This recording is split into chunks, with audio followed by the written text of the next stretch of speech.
কিছু কথা এটার সময় অনেক মজা লাগে। আচ্ছা বলো তো তোমার প্রিয় ফলের নাম কি? আঙ্গুর। আর কি ফল বলো? আর কি জানো না? না আঙ্গুর তোমার প্রিয় ফলের নাম। তোমার প্রিয় ফলের নাম তোমার নাম কি? ভাষায় প্রকাশ করার ওদিকে ওদিকে তোমার প্রিয় ফলের নাম কি? শুধুই আপেল। আপেল কেন তোমার প্রিয়? উপভোগ করার কিছু খাইতে ভালো লাগে প্রকৃতি এই যে তোমার প্রিয়। নিহান বলো, নিহানের প্রিয় ফলের নাম কি? আপেল আঙ্গুর। আপেল এবং আঙ্গুর। কেন আপেল এবং আঙ্গুর তোমার প্রিয় খাবার নাম?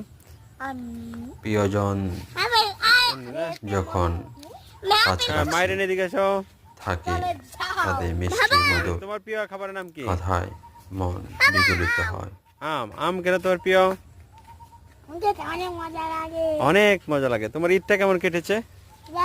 কেন ভালো লেগেছে? ঈদ কেন তোমার ভালো লেগেছে বলতে পারো?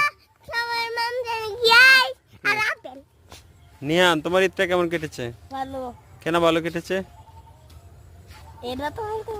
এটা বলতে পারো না? দাদুর বাড়িতে আসছো, সবার সাথে মিশছো, তাই না? এই জন্য ভালো লেগেছে।